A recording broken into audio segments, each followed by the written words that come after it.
And here we are back again for another episode of the Big Gay Overalls podcast. And today I am super excited to have one of my favorite fellow podcasters, Angela Briones, in the hot seat, the amazing host of a gay podcast for everyone. And I have to say, I love, love, love your title. When I saw it come up, because we've connected first, I think, on the World of Threads, which is where we're all making amazing connections.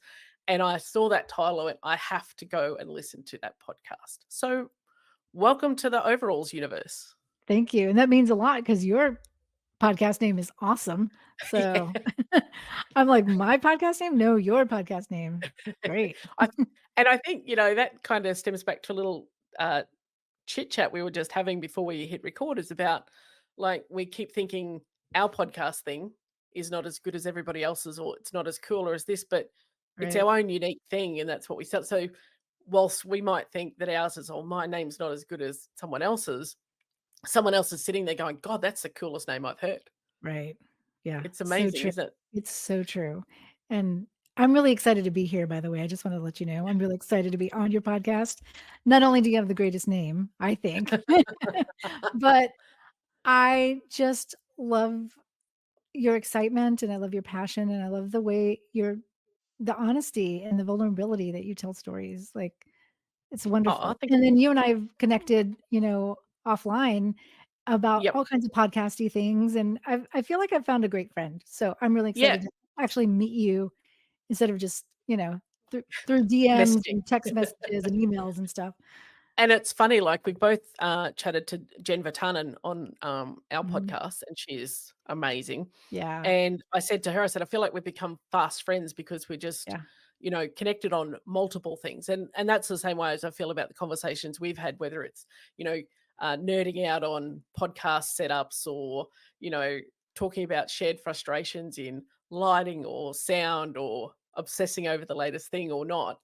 But Yeah. it's just, you know, but also in the space we're in the queer space, or about how do we, encourage and support more voices telling their stories authentically. Right. And, I love Threads because it seems to be a place where everyone connects freely. It's not like, hey, I want to be an influencer. It doesn't seem to be as much of that on there. And that's kind of how we connected initially. But I find that it's created a space where people can share authentic stories, and you can connect with people who are very authentic on that platform, and then go, Yeah. "Hey, do you wanna come and talk to me? I'd love to have you on my podcast," and da da da, and it's not all the sort of the wankiness that goes with it. And, I'm me. I'm 100%, you know, uh, what you see is what you get, pretty much. I can't filter me. I tried, it doesn't work. But I love, and that's why I created my podcast. This podcast is about not only me telling my story, but making it okay for other people to tell their stories, and Yeah. understand that their voice, is as valid as anybody else's, and needs to be heard, and their story. Yeah. So, let's dig into a little bit of your background. Like, tell me a little bit about your backstory, like how you got to where you're at, and then I guess the how a gay podcast for everyone came to life. Sure. You mean got to where I'm at as far as coming out Yeah, or just in your yeah? life. Yeah, yeah, yeah. That is a good one because I was trying to remember the other day. I kinda go through this thing where I feel like, the whole term later in life has been a thing we're hearing now, right? Or Mhm. more so than before, I think. Yeah. And I was asking one of my guests, I was really serious about it. I was like, "Does later in life mean you've" and I guess I'm asking you too, like, does it mean that you were married to somebody of the opposite sex and maybe had kids, or does it mean just age? Because Mm. for me, I was in the closet for so long. I think I was in the closet probably 10 years, like between 19 and just before I was 30. Mhm. And I didn't really come out to my family till almost 30. Mm. And at that time, I already had a partner. We were, it was during that Yeah. time when you called your partner your roommate, quote unquote. Yeah. You know what I'm My talking about? friend. Yeah, and it was just like, "Yeah, that's my roommate." And that was not the case, and so that was kind of the very short version of my story is I was in the closet for a very long time. Mm, I was coming out to myself that entire time. I think that people don't realize that the coming out to yourself process is, takes the longest. it's a pretty big chapter of everything, you know? Yeah, And for yep, me, I felt like it was the largest chapter for sure. And then by the time I came out to my family, it was one of those things where, like I said, I already had a partner. I was doing everything except telling them, mm, letting them into my truth, I guess, you know? yep, And it finally took my mom actually asking me, "Is your roommate, are you actually is that actually your partner?" And that mm, was when I officially came out. mm. And And then it's when you can get to that point of your self-acceptance, and it's becomes easier, doesn't it, to then just say it out loud to other people. oh, sure. But, the one thing I never realized is how many times you say it to everyone. Mm, Like, not just your family, but to anyone, to somebody at the mm, grocery store, when people assume I have a husband, mm, and then I have to think, "Do I wanna take this moment to say," to correct them so that they don't yeah, make this mistake with somebody else, or do I just wanna move along? You know, it's coming out to everyone, to people who come fix things at the house, and ask, yep, you know I literally had somebody say, "Check with your husband if this is okay," and I was just like, "There are so many things wrong with what you just said. I can't even yeah, I don't even know where to checking start." checking with my husband is the Yeah. last of the things that are Yeah. wrong with that statement. No. It's funny that, and I've talked about this on this show before about it feels like when you enter you identify as gay, that you are coming out all the time because the Yeah. default assumption, and it's changing a teeny tiny bit, and it will change over generations to come, but the default assumption is heterosexual. That's Yeah. the thing. And, I told a story where my wife and I both went and got a haircut, and the guy's like, "Oh, you two sisters?" I'm like, "No, Mhm. it's my wife." And I will just correct. She just will let it go. And I have now started, like, I just will generally correct because it's just, like, no, like, I'm going to own this. But you do feel like that you have to do it more Yeah. than anyone else does. Yeah. And I do think there's a freedom when you can say your wife. Hmm. Like, I can't even say that yet. We're not married. My partner and I are not married. Um I was gonna say my current partner, I wanted to just highlight the fact that when I came out, it was a different person than who I'm with now, Yep. and I don't know why that's important all of a sudden, I don't know. But, I think it's an important distinction to be able to say wife. I think there's, Mm, like, weight behind it that for me, when somebody asks about, you know, "Is this person your friend?" To mm, say girlfriend it doesn't quite match up to say mm, partner doesn't even really feel great. I would love mm, to say wife. It's so definitive and it's mm. so I don't wanna say heavy, that's not the word I wanna say, but, like, there's a weight behind it that and a Well, it's a freedom. foundation. Yeah, and it's a Yes, it's foundation piece, grounded, isn't it? yeah. It's like partners can come and go, and, girlfriend, boyfriend, we associate, like, when you're, like, 15, and it's very Right, transient, exactly. but, Yeah.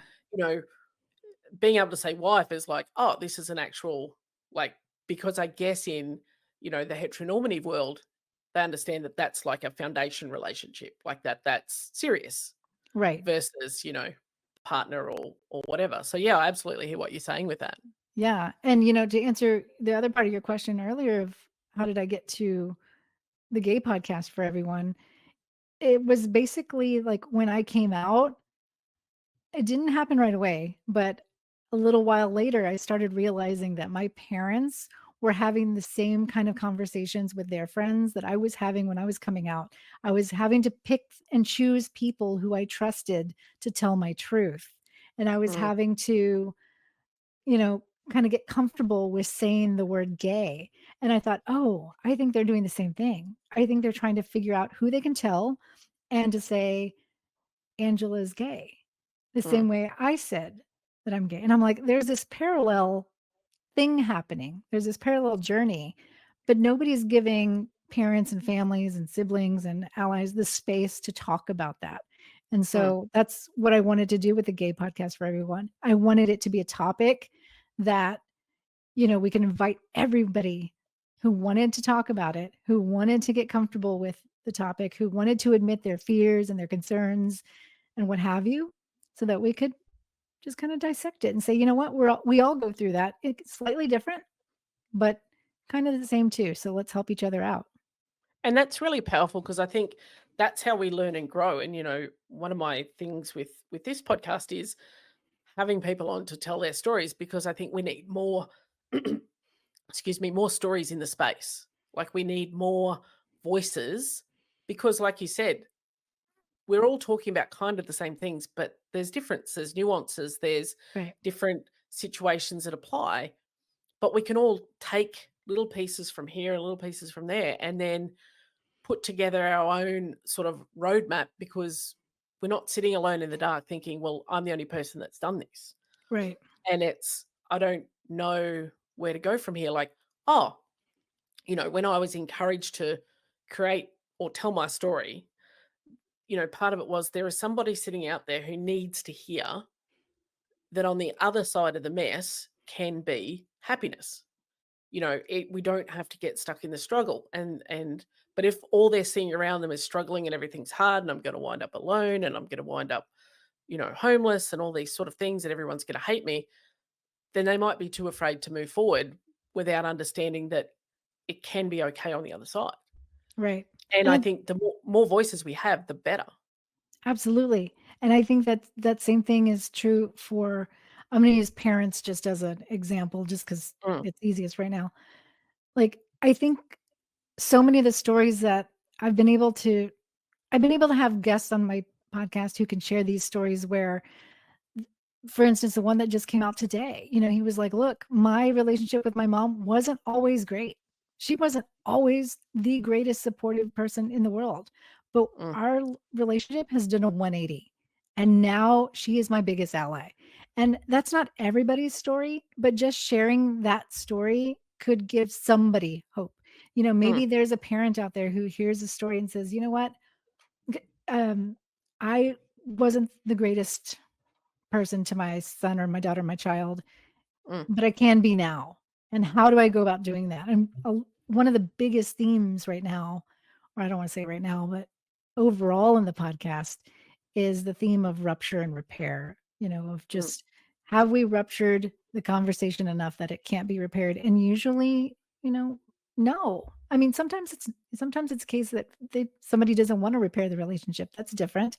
But mm, when both parties really, fundamentally want love and support from each other, you're going to find a way. And I hope that the stories that are shared on the podcast give people a little bit of a glimmer of hope of how to have the conversation, or at least some understanding, so that when they hear something, maybe they hear it a little bit different. Maybe they come at it a different way. Maybe they respond to it better than they would have 2 years ago, you know? mm, And maybe that response surprises the other party. And it's like, mm, oh, hey, I've been hoping that, my mom or my dad or whoever would kind of see things a little different. I know my own mom has done that to me in the sense of, like, she'll say something that, like, totally shocks me.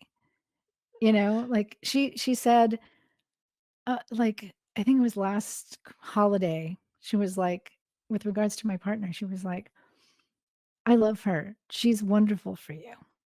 mm. And I was just like, looking around going, "That's This awesome." I didn't even know what to do. I didn't even know mm, how to respond to it, because mm, I was just like, I wanted that response from her. I wanted mm, that. I didn't need it. I'm mm. 50 years old. I don't need, certain Yep, things, but I want them. I yep, want support. I want love. I want unconditional acceptance. So it was really nice. I didn't have a response at the time. And I kind of, suddenly became, 15-year-old Angela, like mm, the smaller version of myself, I guess. Um, and just kind of, snickered and changed the subject type thing. But I logged it, yep. and it meant a lot. I just And didn't know how to take care, how to, process it even. yeah, I didn't know how to Yeah. do that at the time.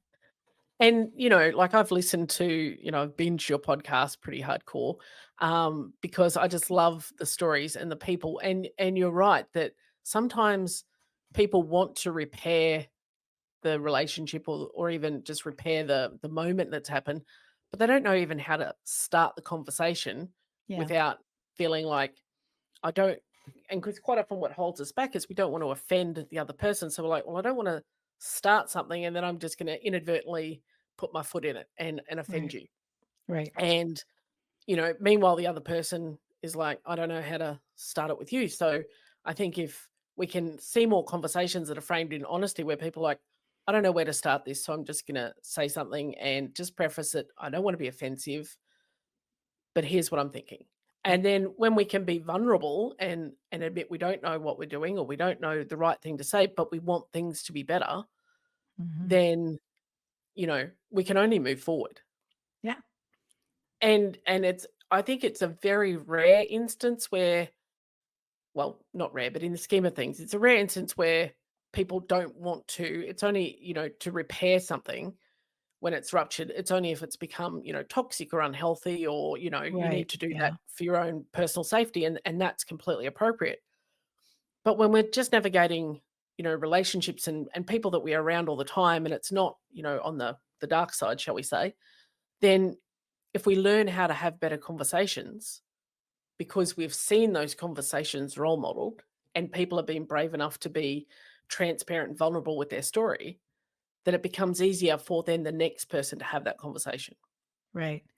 And let's be honest, like anybody who is not in the LGBTQ community listening to the podcast, called the Gay Podcast for Everyone, they're open to hearing it, and like they're open to this conversation. They might come into it with some trepidation, like as far as like you said, am I gonna say the wrong thing? Am I Mm, gonna offend my loved one? I think what you said is perfect of starting the conversation with, "Look, I don't know how to say this, but I wanna ask so that I can grow and so that I mm, can learn."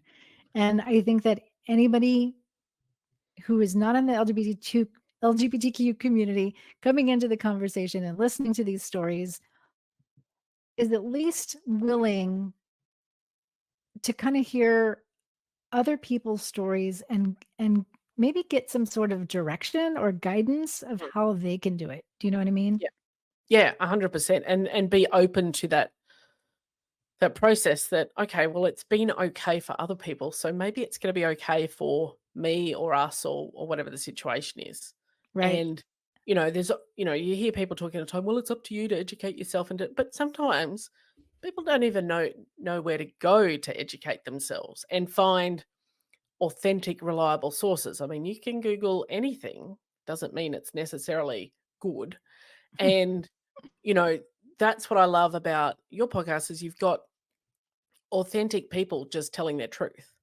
And, they're owning their part in the story. Like if things weren't great, they own, yeah, I was a not a great human at that time, or I did this, but this is what I've done to work through it. Like it's not just the vanilla social media version that everybody's, everything's wonderful, everyone's perfect, it's all them. And I think that they understand that other people have worked through this. I'm not such a bad human, and I can Right. understand it and learn and grow. And that's like no judgment. And it takes away a lot of that. If you don't say this or think this, then you're a bad human. And Right. I think we're taught to put a lot of pressure on ourselves through, societal expectations that if someone comes to you and comes out, if you don't respond appropriately, well, you're a shitbag human.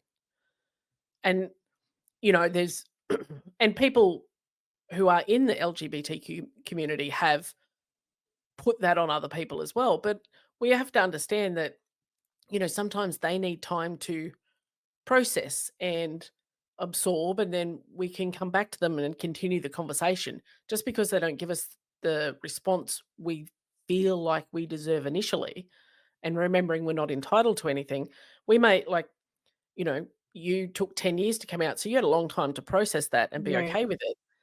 I've had 5 minutes that you've just put this on my table, and now you want me to throw your pride parade? Like, Exactly. it's That's going to take exactly me it. it's gonna take me a hot minute. But so we need to have grace for ourselves, but also grace for the person receiving the message and understanding that they've got their own stories, their own experience, their own, what they thought life would look like. We need to give them grace to process that and treat them with some kindness and not just have the entitlement that it's about me. This is all about me. And Right. and your story is about you, but if you're going to share it with other people, you also need to give them grace to process it in their way that they need to do that. Yeah, that's exactly it. I mean, when I look back to when I kinda came out, I wasn't planning on coming out, but then my mom asked me, "Are Yeah. you with this person?" When I look back at that particular conversation, I didn't expect her to have any other response other than a positive or negative one, period. Mm. And Mhm. it wasn't until years later when I started honestly having empathy for their journey, my parents' journey, Mm. as parents of an LGBTQ child. I was just like, exactly what you just said. I was like, it took me so many years to really accept this and to understand it and to feel comfortable with it. Why am I expecting them overnight? Like, and that's the Mm. thing. Like, yes, parents probably have some sort of an idea. Mm. Most parents I've talked to, they have somewhat of a thought of like, yeah, maybe my child is gay, trans, Mm. or what have you. Um, but they're still not ready. Mm. There's a difference there. Yeah. And I think we need to have a little bit of empathy of something might be true and then understanding that it is true. Mm. There's a difference there. There's a journey there in between. If you think about something in your life when you thought, okay, this could possibly be true. And then once it is, if it's like a really big thing, once it is, you do need time to process it a little bit. So yeah, it is Mm. about that grace for sure. Yeah. And it's, then being prepared to be, hey, like I know that this is new for you. You can ask me anything. Like we can talk about this. Like I don't expect you to, it's okay for you to take some time. But just know that I'm here to continue the conversation rather Yeah. than, "Oh, well, you're dead to me because you didn't, wrap me in a rainbow flag and run down the street." Like, that's Yeah, you know, that's the mhm, thing. It's about, you know, I'm here when you're ready to talk about it yeah, and that's and what I giving them always that space. exactly, and that's what I always say, I'm like, "You don't have to be the parent on the float of a pride parade. You Mm, just have to be willing to take the journey," yeah. you know? And we all, my wife is always saying, and it's a saying I've adopted, there are no mistakes in this life. We wind up where we're meant to be. That's my belief. Mhm, And when you just to circle back to your first question that you asked is late in life coming to it late in life, or do you have to have been, age wise, or do you have to have had this prior lived experience, maybe married, maybe kids? And I think it's both. Like there's a fair chance that, as your age ticks on, you have had this prior lived experience. Like there is a fair chance of that you've been married, kids, you've done the ticked all the boxes that, mhm, everyone said you should do, which is, what I did. And then I get to 46 and a half and I'm like, okay, I wrestled with it for 10 years. I'm compelled now to make change and go about starting the process of coming out and doing the things. But I think we tend to look at that prior lived experience as a bad thing. Like all of our life prior to coming out, and I talked about this on my last episode, I think that um all of that stuff we bring with us because when kids come out now at 10, 12, 15, 20, like they got a little bit backpack of stuff. The world is more accepting, they've got more stuff. When you've come out later in life, you've literally got the U-Haul of baggage that you're bringing with you, and it's your lived experience, but we see that as a bad thing. And sometimes people in the late life community can be a bit judgy about that as well. I'm not going to lie. Like people are like, "Oh, well, you're married before. You're not a real lesbian." Like, what is a real lesbian? Um, but that life experience has given us the skills and experience and the resilience to get to the point where we can, you know, come out or mhm, choose to stay the same or live our life. And it's given us all this strength and all this. it's like a superpower to have all of that behind you, because I know when I get under pressure, how am I going to react? I know when I'm not, you know, feeling great mentally or emotionally, I know how I'm going to respond. And so I can actually work with that and put myself in the position to be my best self and understand why I react the way I do, and therefore have more grace and empathy for everyone around me in the journey. Yeah. So I think with the wisdom of age, but also your prior lived experience is not a bad thing. And your lived experience is different to mine. And, you were 30, which is not old by any means. It's not late, but it's not, how people come out now and, like I said, Right. 10, 12, 15. But people still went through 30 years of life knowing Ange one particular way. And then you're like, well, actually, hi, this is a different version of me. And they're like, oh, I've got to get to know this new person. But all your experience up until then has given you the skills to be able to navigate that as well and Right. be very clear about what you want. And we see it as a bad thing.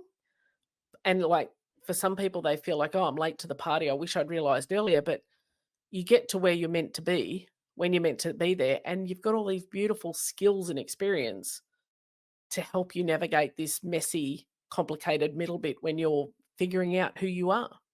Yeah. That's beautifully put, and I think that's the same thing that, our parents and families and allies need to remember for themselves too, the same way that, we give ourselves that grace, and I love the way you reframed that, it's a reframing of all did you say it was the baggage? Is that Yeah, what all you the called it? baggage. Yep. All the baggage that you carry with you, and that's interesting because I have talked on my podcast, I've talked about when you are in the closet, or at least when I was in the closet, what I felt like was I was carrying a weight because it was this secret, and then Mhm. I handed that over to my parents and to my family and my sister when I came out to them, I gave them this weight, and it's only a weight when it's a secret, I think. Mm. You know what I Yeah, mean? And then 100%. once you come out and once they come out as parents of an LGBTQ Mhm. person, that's gone. Yep.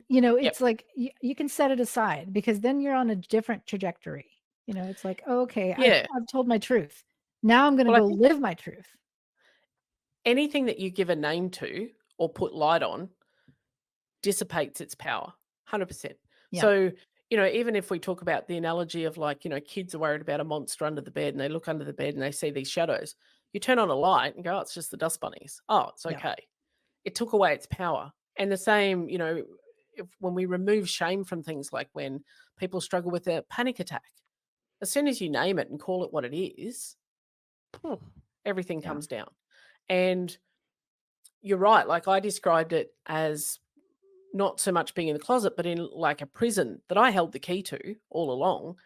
But yeah, as soon as I gave myself permission to get out of there, I just felt so light. So you're right with mhm, that analogy of the weight. I felt lighter and freer to just be in the world rather than constantly having this duality that, okay, these people can never see who I really am, so I can't get too close to them because they're going to hate me. They're not going to want to do business with me. They're not going to want to be, my friends and da da da. And this side, I was like, well, no one ever gets to see that, and it just lives over here. But so much, you realize how much energy you invest in, hiding yeah, and being so afraid. And once you don't have that, you're like, oh shit, this is what life is supposed to be like. Like I'm just sailing through on the breeze. This feels amazing. And it feels like once you get past that point, anything else is can't be as heavy as that. yeah. And you mentioned earlier how on your podcast, you wanna tell the stories because you want people to see the hope on the other end, Mhm. and, same thing in mine, like, you just want people to see that, "Okay, so your kid's gay. It's gonna be okay." "Your kid's trans. It's gonna be okay." Whatever the Yep. situation is, it's gonna be okay. There's somebody else who is gonna share their story, and, you know, you're gonna work through it together, and it's Mm. not as big as in most cases, it Mm. especially, for me, I think my biggest thing was like what you just talked about of finding people who are more supportive than you realize. I think that's been like the biggest s pleasant surprise for me Mhm. is along the way after coming out, I have to say, I don't think I've met anybody who has been, sour in any way. You know what I mean? Like, Yep. everybody's been very pleasant and supportive and what have you, and if they've been lying to my face, great, they've been lying to my face, I don't know. They've been very nice about it, so great. Yep. But I'm just saying, like, I kinda walked into the world fully expecting people to be negative about something because I Mhm. think society taught me that I should have so much shame for being gay that Mhm. when you walk into a space, you like, I remember when I was growing up, I mean, I literally, in the beginning of my coming out journey, would whisper the word gay. I would Mm. whisper it because I didn't want to offend anybody around me. Mm. And I mean, how far things have I've come and things have changed, etcetera, because I don't whisper it anymore. I'm like, if Mm. they don't like the word, okay, that's one thing. But it's just it's more so that I think I was taught to be ashamed of the Mm. word gay. Do you know what I'm saying? Well, it's you like, I grew up in a small country town, and you heard those terms as derogatory slurs. It Yeah, made someone less than, like, "Oh, she must be a leso or a dyke," or, right, "He's queer," or, and though so growing up in that, and even if I had been consciously aware of my identity then, I sure as hell was not putting up my hand and going, "Yeah, I'm that," because right, it was not portrayed as a good thing to be. You were less than. right. Whereas and so then we do whisper the term and, but I think as we get more comfortable telling our story, it's easier when people don't react in a, you know, like all the things that I was most afraid of happening never came to light, Right. never happened. I had maybe 2 people who were like, "Oh, oh," and I was like, "Okay, you're now just self-selected out to a Right. further ring in my circles. I still love you and I still like your Facebook post, but you don't need to be in my circle." Right. But, and a bit like you, I was expecting like all these trolls and all these things, and there's just nothing. And like no one disowned me, like people were either, well, duh, or well, thanks for getting here, or Yeah. oh, wow, are you safe? Are you happy? That's great. I'm really Yeah. happy for you. And you know, that's how it went down. Whereas I remember talking to my therapist about, yeah, but what if this happens? And what if, and she goes, and what if none of it happens? I went, well, that's not good. That is Yeah. not going to happen. It's all going to end in flames. Yeah. And we have to make it okay for ourselves to understand that it doesn't have to be a ball of flames. Like there might be some, I get that. Like there are some people who've Yeah. had some truly horrible coming out experiences. But even on the other side of those, it can be great and better, and you will then find the people who accept you and find your place. May not be Right. where you first thought it would be, but you will find it. It's there. Exactly. Yeah, your chosen family Mhm. in so many cases, even for me who, I have my family's support and love and unconditional acceptance, which is amazing. Absolutely amazing. But I also have my chosen family too, I Yep. mean, chosen family for everyone is so important. And Yeah.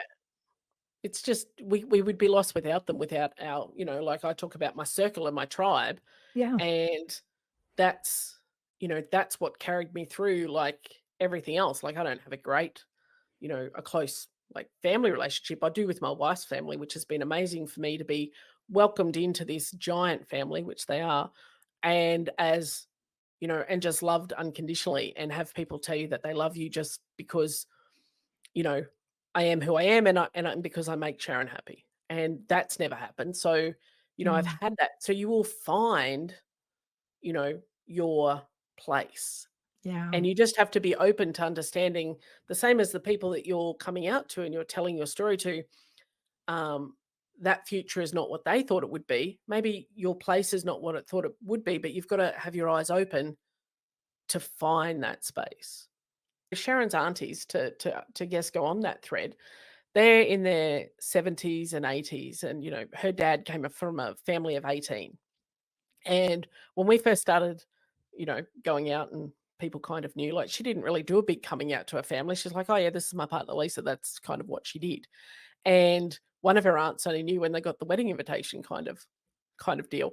But, she was she one of her aunts rang early in the piece and said, "Oh, you've got to come down for a visit. Oh, your friend can come too." And we just laughed. We are like, Oh, "Yeah, that's so that your friend." But then, I went to a couple of family gatherings and stuff, and these women just embraced me, like, just kept, hugging me and saying, how much that they love me and, like, that I'm part of the family and all this sort of stuff. And I've never had that, yeah. ever. And just because on the basis of who I was and how I treated somebody important to them. And there was not a question about anything. It was just like, "Oh, cool. You make Sharon happy? Great, you're part of the tribe." And how many And times I'm just saying, how many times is it that we're inadvertently, or we don't mean to be, I guess, the example for somebody else? Like, in the mhm, case you just mentioned, maybe that person has somebody in their life who their loved one is in the LGBTQ community, and they're mhm, still kinda trying to understand it or come to terms mhm, or whatever you wanna call it. And their interaction with you could be the thing that, makes them mhm, see that, "Oh, hey, Lisa's really cool. Lisa and mm, Sharon are like, they look just like my relationship," Like, it might be the thing that is the example that they needed to be exposed to. mm. Many And times, maybe it's not your family, it's literally your neighbor, you yeah. know? And, it's really funny, like, we live in a semi-rural town now. When we first moved out here, we were like, "Oh, I wonder how it's gonna be," like, duh, duh, duh. No one has ever batted an eyelid. We've been Mm, embracing the community. "Oh, the girls are coming," duh, duh, duh, and we've had, some amazing conversations with people and just been embraced as Lisa and Sharon yeah, because we don't throw anything in anyone's faces. We don't hide who we are. Like, we'll hold hands at lunch and walking down the street and whatever it is we do, and my wife and da, da, da. But we don't also then, you know, expect that people throw out the red carpet for us or the rainbow carpet and treat us differently or, you know, we put everything, this is just who we are. You can accept us or not. yeah, And we're okay with that because we're okay with each of us who we are individually and who we are together. But I think us living a, normal life, mhm, like just doing our thing and owning our space in the world, probably do overcome some of those stereotypes that when they've heard of people who get, defensive or bad experiences people might have had with someone in the community for whatever reason who hadn't worked through all their stuff yet.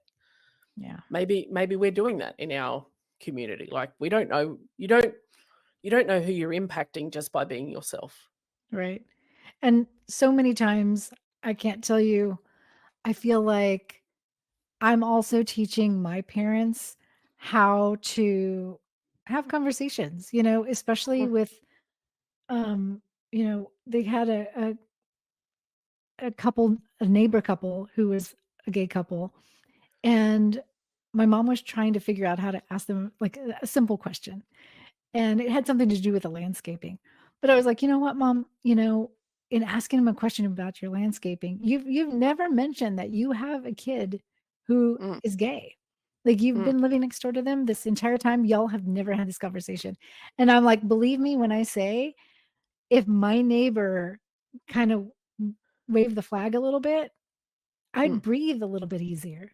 You know? Yep, I was yep. like, "Yeah, my neighbors know that obviously 2 women live here, just like you. Mhm, We're not hiding it."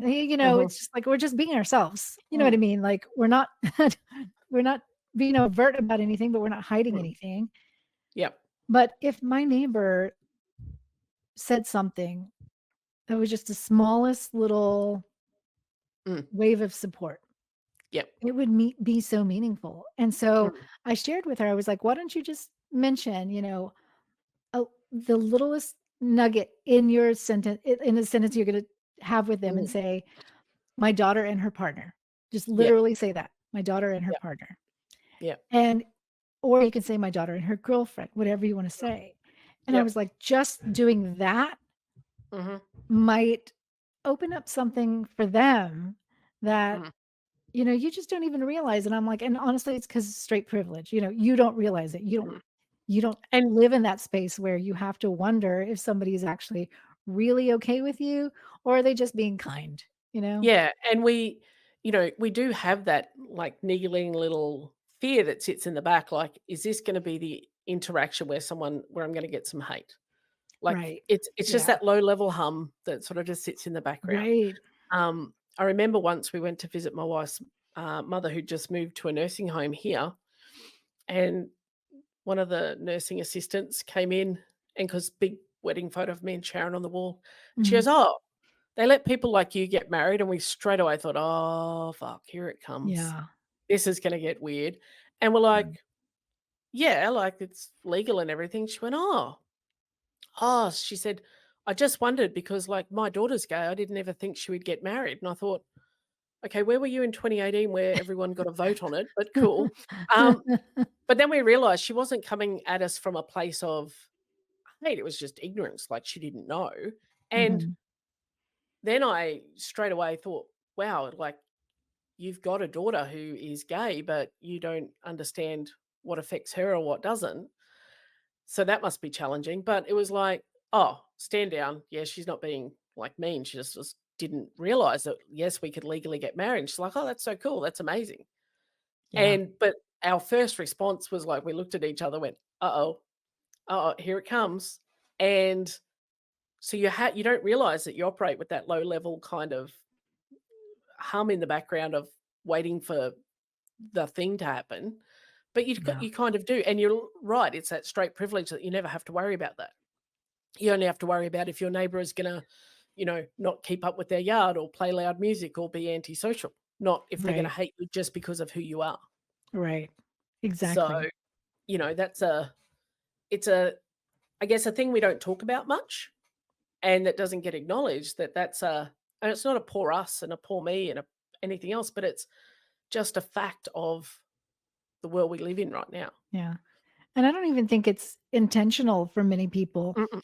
For example, just thinking about that story that I just told you about my parents and their neighbor, I think it's just the fact that for my parents, they're not gay, and it's Yeah. so they don't have to think about things. They don't have Mm, to think about the way they use language. They don't have to think they should.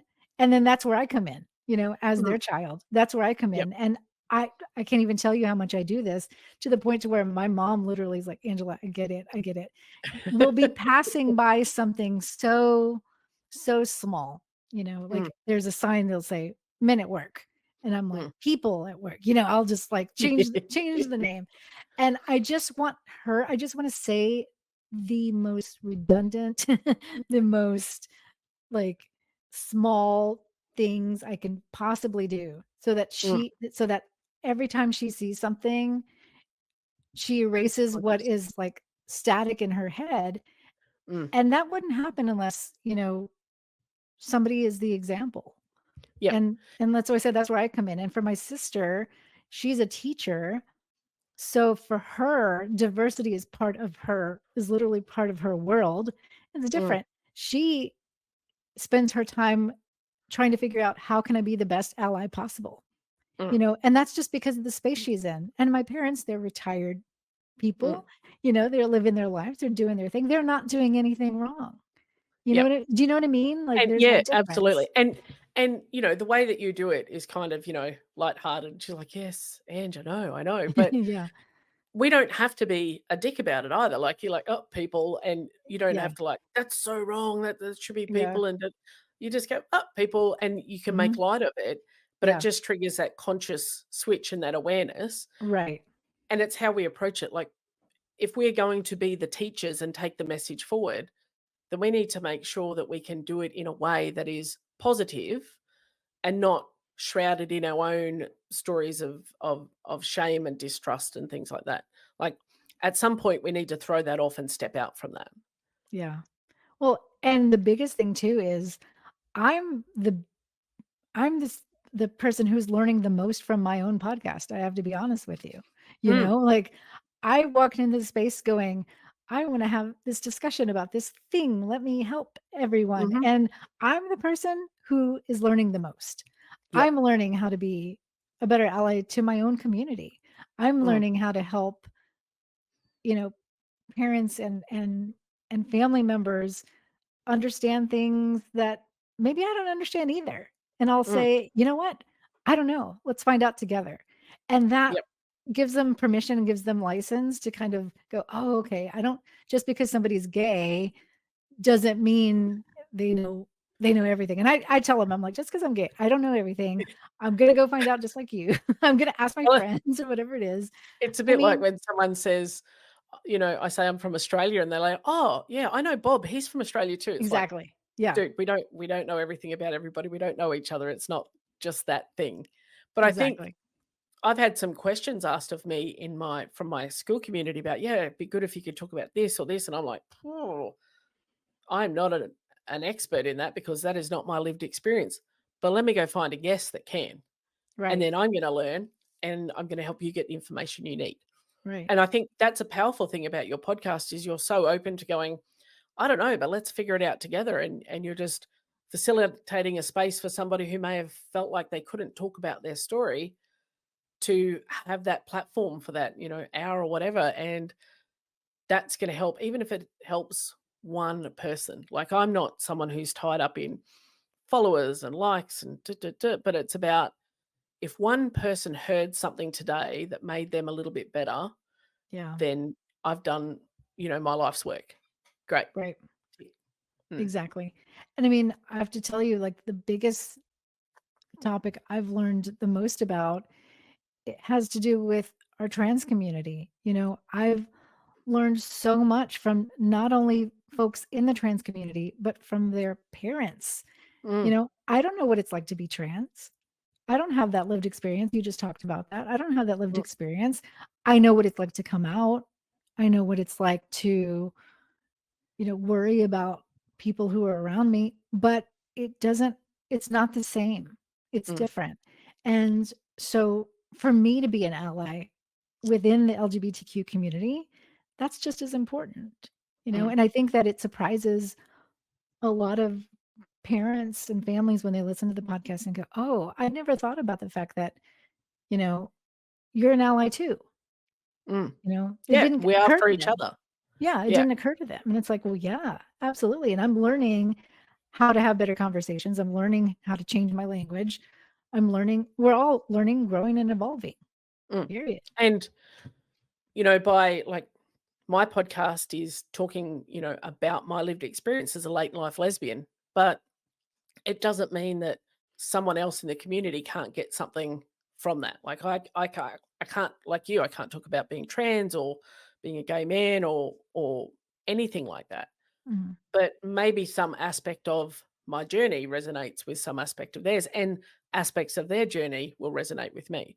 And I think we Right. all have to, you're right, be an ally for each other in this space. It doesn't matter where you fall on the alphabet, like you have a place, you belong, and your voice and your story is valid, and it will serve to help somebody else. Even if it's to educate somebody like you or me, then that's just as powerful as if it's helping a young person, come to terms with their identity. And I think Yeah. the subject of identity, it gets shoeboxed into this sexuality thing and your orientation. But there are people who come out in their identity in all sorts of ways that are not related to that. They're heterosexual, they're, doing the things, but there's an aspect of their identity that they need to own. And I think everyone can learn something from embracing and owning in that self-acceptance piece of your identity, being authentic in who you are. But we create these silos of like, well, if this only applies to you if you're a late life lesbian, this applies to you if you're trans, this applies, everyone's stories can be a guidepost for everyone else. Yeah. And I think that's the power of podcasts right now is, you know, there's an opportunity to hear so many different stories. And Mhm, like you said, there might be one thing that really resonates with you that suddenly you feel seen, mhm, just from one story. You're like, yeah, that's exactly how I feel. And I feel like somebody, in a weird way, heard me, I guess I should say, you know what I mean? Mhm, It's like you mhm. feel heard even though you weren't a part of the conversation, or maybe Yep. you were, maybe you were on the podcast, I don't know. But the point of it is that all of these stories are really connecting people. The Mm. conversations are connecting people, and it's really powerful.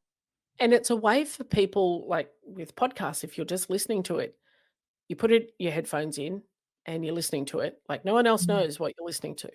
Right. And I remember when I listened to Brené Brown have Glennon Doyle on, and I hadn't read Untamed at that point, Mm. and I was like, "Oh, shit." And I went and got the book, and then I was like, "Oh, this is me. This could be me. This could Yeah. literally be me." But it was safe for me to listen to that podcast and hear it because I was like, "Well, no one knows what I'm listening to." Whereas if I'm Yeah. maybe watching something or you're watching like L Word or stuff like that, people are like, "Why are you watching that?" Yeah. It's a bit more public, but and the power of podcasts is that it's so easy, and I know this is another passion project of yours is helping people create podcasts, um, and talking about that, but it can be so easy, and so many people get in their own way by going, "Oh, I don't have a voice, I don't have an audience, oh, someone else is already talking about that." But this is what we talked about before we hit record, that no one has your perspective and your lived experience. So something that I say, someone could listen to and go, "I've got no connection with that." You could say the same thing in a different way, and they're like, "Yeah, that's the greatest thing I've ever heard." Yeah, exactly. So there's room for everybody. Like, yes, there's a gazillion podcasts out there, but your voice, if you're authentic, will find the people who need your message. Yeah. Absolutely, I agree with that. And And it's that's so just, do it, do the thing, yeah. tell your Yeah. story. And it's so funny you just mentioned you can listen to something and nobody knows what you're listening to. I originally the podcast was not called the Gay Podcast for Everyone. Originally it had a completely different title. And I intentionally had that different title because, I'm thinking if Mhm, you're in the car or somebody sees your iPhone or what have you, I wanted it to be like it wasn't overt, right? But mhm. then eventually I was just like, you know what? The whole point is we really need to say gay right now. Period. Yep. You Mhm, know, and if we need to be comfortable to say gay, and we need our parents, our families, our supporters to be comfortable with it too. So mm. that's what changed the entire thing. And I was just like, I'm going to call it this. And if somebody wants to listen, great. And if they don't, that's fine too. Yes. And to your point, maybe there's somebody else who's going to have a similar podcast. Maybe it's the same topic, but it's gonna be completely different as well. Mm. There's room for everybody, and everybody has some sort of facet to their story that is unlike anybody else's.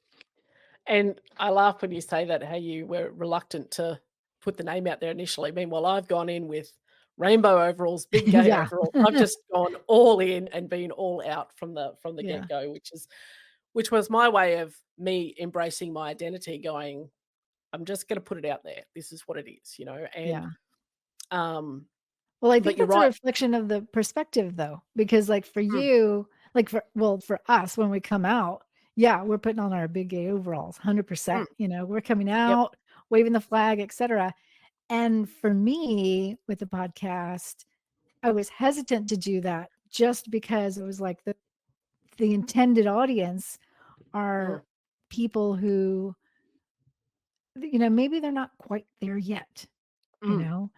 And so they're on a journey and I wanted it to reflect that journey, but somewhere along the way, I just decided to go all in anyway. Well, I Hopefully it think worked out. oh, it's fantastic, and Thanks. I think for me, like, I use the term overalls, like, it started as a joke. My business coach, he would when we moved out to where we live now, he's like, "Oh, you got your gay farmer overalls on and big gay farmers." Yeah. And then when I got to playing around with the idea of starting the podcast, I was like, "It just has to be called that." Yeah. And, you know, had, ChatGPT, I think, make me a logo, and I was like, That's it." They're like, That's it." That's a great But the logo. the idea of the overalls as well, like, we put them on when we have work to do, and there is so much self-work Mhm. you have to do to get to that point of acceptance when you're ready to come out, or even as you're navigating your journey. But on the flip side, overalls allow us to cover things up, which, if Mm. you're not at that point in your journey. So when I thought about it deeper, I went, it's actually a really powerful analogy for what happens on the journey. You can Yeah, either be, you know, at work or you're covering yourself up, but whatever, you've still got to do that work to get you to the point where you can be you and embrace you and then be able to have those powerful conversations that you need to have more of. So that's so true. I just went with it and made it loud and proud. I went, okay, it's gonna do its thing now. But I love it. it's it's very reflective of let's get to work because we have work to do as a wider society, as individuals, as a community, as a tribe. Like there's so much work to do in dispelling myths and misnomers and you know perceptions and helping people feel safe in embracing their truth. And if someone doesn't want to start a podcast, go on your podcast, come on mine, like tell your story. Here's a Yeah, space. Like we're going to make it absolutely. fun. We're going to make it, engaging, and then it's going to go out there. And if you record something with me and decide that you don't want it out there, that's cool. It doesn't have to go out there. But at least you've told your story and Yeah, you can keep that and do what you want with it. Like I don't mind either. If you come on and go, you know what, I'm not really ready for this to be out there and whatever we talked about, cool. Here's the files. You do with it what you will when you're ready. And I just feel like we need more voices. So many people have said to me when I first started recording, I was like, this is just me doing a brain dump. This is my rambling. And people would comment, go, God, I wish I had this 6 years ago. Or, oh my God, I felt like that too, or this. And I'm like, oh, okay, there's a need for my perspective on things. yeah.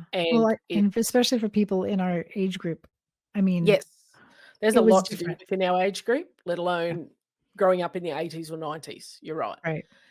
And there's a whole heap of different things that we need to consider, like, we just joked about before, perimenopause and, just Yeah, life changes and having to maybe navigate talking to kids or, you know, if you were married before and having to navigate that, like that's a very different experience filled with lots of and then, having to confront starting dating again at, this age, like where you see so many posts in different groups in Facebook about where do you start? How do you meet people? Like, what do you do? I don't want to go on apps. Like, what do you like?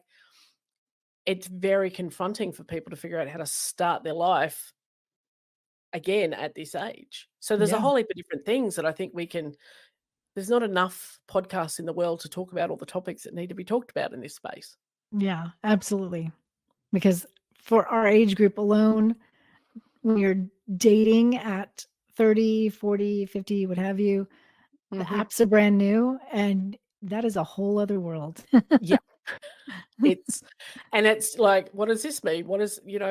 you do get people who are on those things not for the right reasons, and Yeah, so people put themselves out there, then they get burned, and it's just terribly, terribly conflicting and confusing. And then, my other pet hate is all the life coaches who, build these groups and stuff, and then they're like just gonna use it to prey on the vulnerabilities of these right. particular women to pay me and I'll coach you how to date and how to meet people. It's like, come on, guys. They just need someone to hear them and to validate them, not take their money, Yeah, kind of thing. So and to sell them the next, 6-week program that's going to change your life. Like, you know, those sort of things give me the ick, but it's like it's such a vulnerable group of people that needs I don't know what they need, but there's so many different facets that are causing confusion and stress that, we need to have more voices, yeah, I and guess. we need a community, you Yeah, know?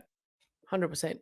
Yeah, So thank you for your time. I have loved this chat. We probably could have talked for another 3 or 4 hours, but I know we're gonna catch up for other chats 100%.